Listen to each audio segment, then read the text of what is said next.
this is the first time I'm going to say this. Yamaha has gone too far. They've done too much, and you know, I'm going to tell you why.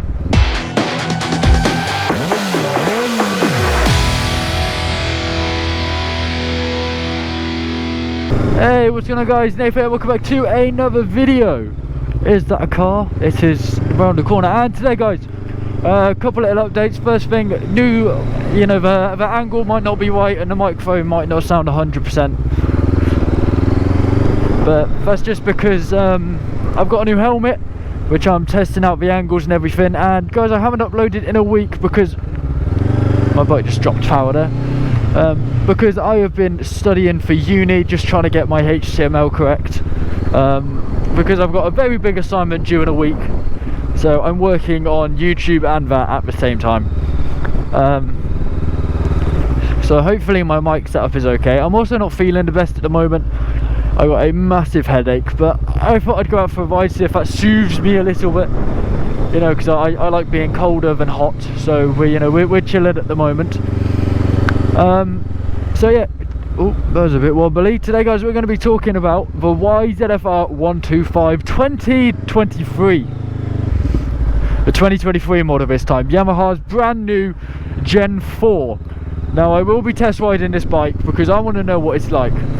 So, this new bike is pretty much a direct replica of the R7, just with the 125 engine. Stunning.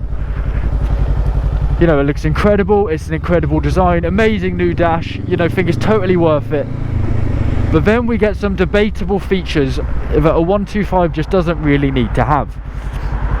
We're getting into the depths of traction control. I left my phone at home. I needed that. It's either that was flowing out my pocket. Oh no. Okay, looks like I'm going on an adventure to get that back. Okay, so yeah, pretty much the new R125 has traction control, something my 2020 500 doesn't have. I'm up for the challenge here.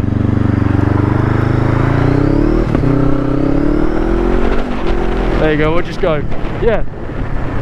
A traction control on a 125, there's not enough power on that back wheel to need traction control settings.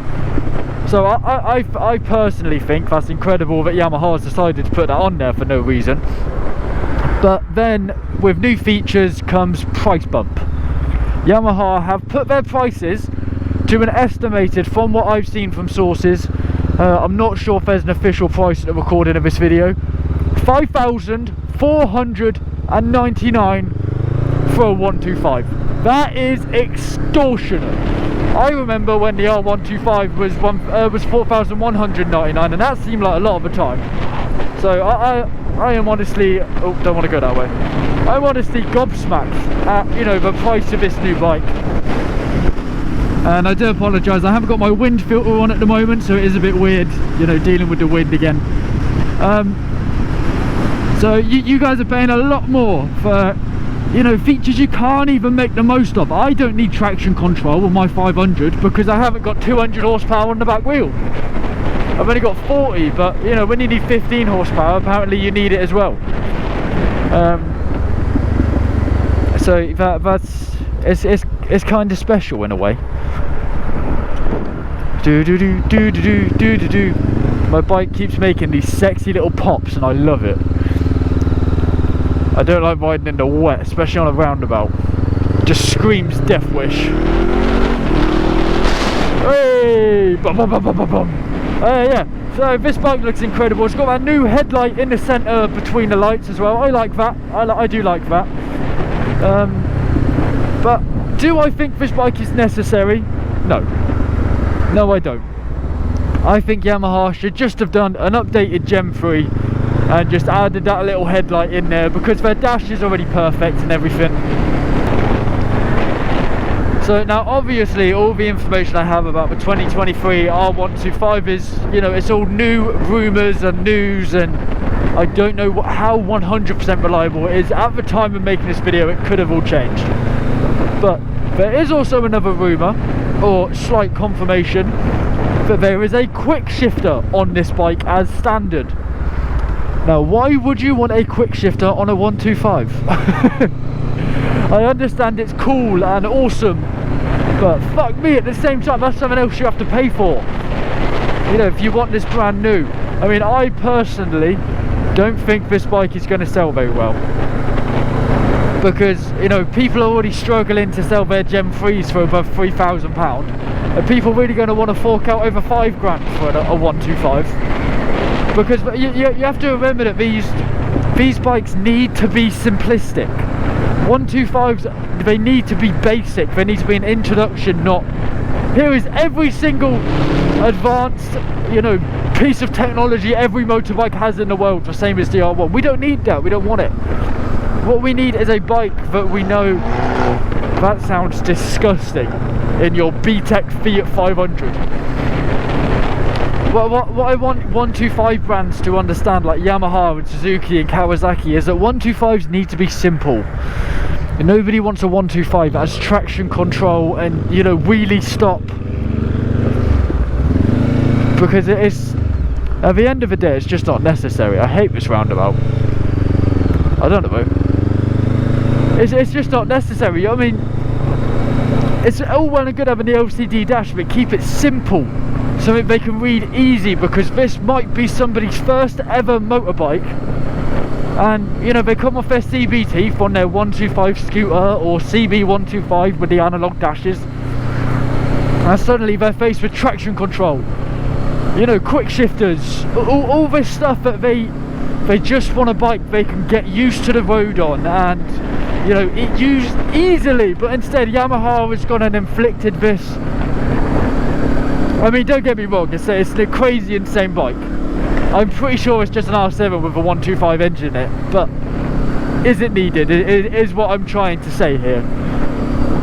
Because I'm sure, speaking to all of you now, are you going to want to take out a, you know, a 17-year-old, you're not allowed a loan. So are you guys going to want to save up at 17, where your minimum wage is about, what is it now, £4, I think it's like £4.51 or something, don't quote me on that. Might be up to a £5 now, I don't know. You gonna go? No, you're not. Thank you.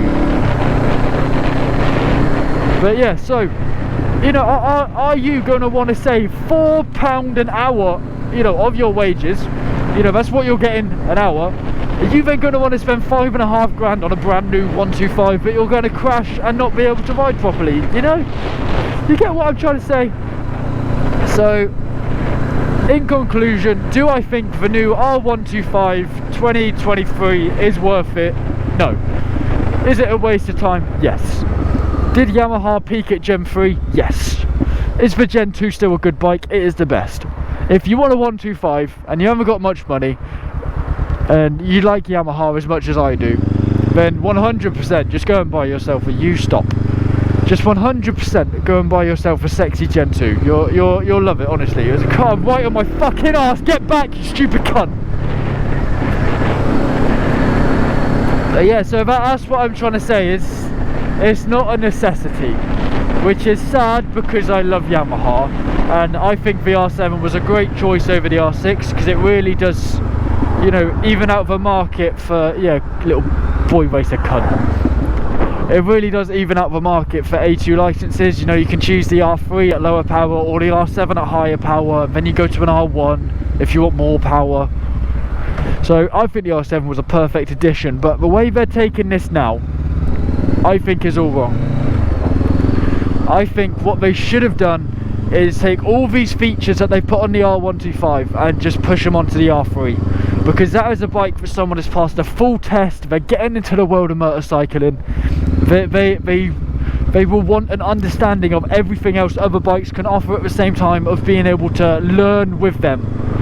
Whereas Yamaha is throwing this on CBT riders, people that have a, you know, a 6 to 8 hour training day, and they're giving them traction control. I don't need to tell you guys how bad CBT riders can be, and that doesn't mean everyone. You know, I know a lot of great CBT riders, but some of them are fucking lethal. So I don't think the CBT is good enough, and I don't think they're going to be interested in this bike Yamaha's released. I mean, it's cool features, better to have them than not. If you like that, if you want to spend £5 grand on a 125, be my guest. I'm not going to stop you. I'm just putting my opinion out there of this new 125, because they've recently been adding ABS to most 125s, you know, the last 5 years, which I think's great. I think that's perfect. ABS is exactly what 125s need. Assisted braking systems, but only quick shifters and traction control just yet. ABS will save a CBT rider. Traction control might confuse one and cause them to come off. But anyway guys, if you did enjoy this video, please leave a like and please do subscribe, as that helps my channel out a lot. And I will see you all in the next video. Please tell me your opinions below of the new 2023 R125, and I will see you all later. Bye bye.